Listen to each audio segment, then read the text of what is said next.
The review that Variety gave us when we first went on the air in September of 1966. Star Trek won't work.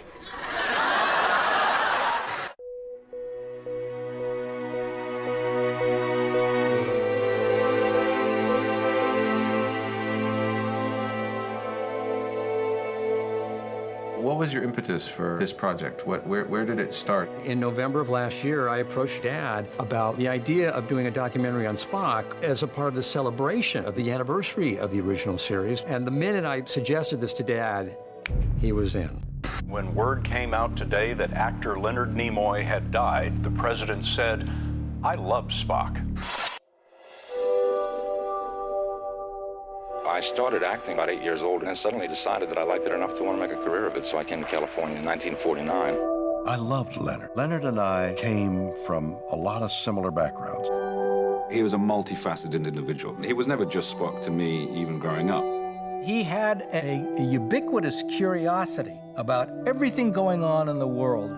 Prior to Star Trek, I never had a job that lasted longer than 2 weeks. Never. 2 weeks. People ask me what it was like living with Spock.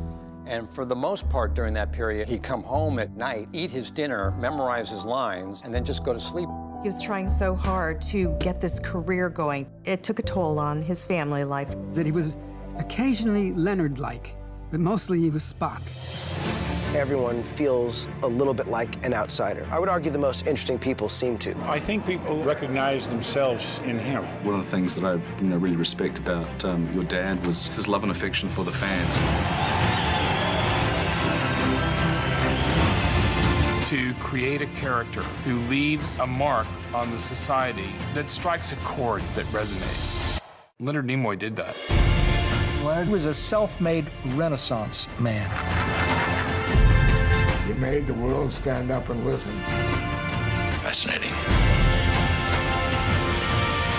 If there was a word you would use to sum up or describe my dad, what would that be for you? Noble, dignity, Artist. Integrity. Humble. The first word that does come to mind is loving. Love. it's definitely just love. I have been and always shall be your friend.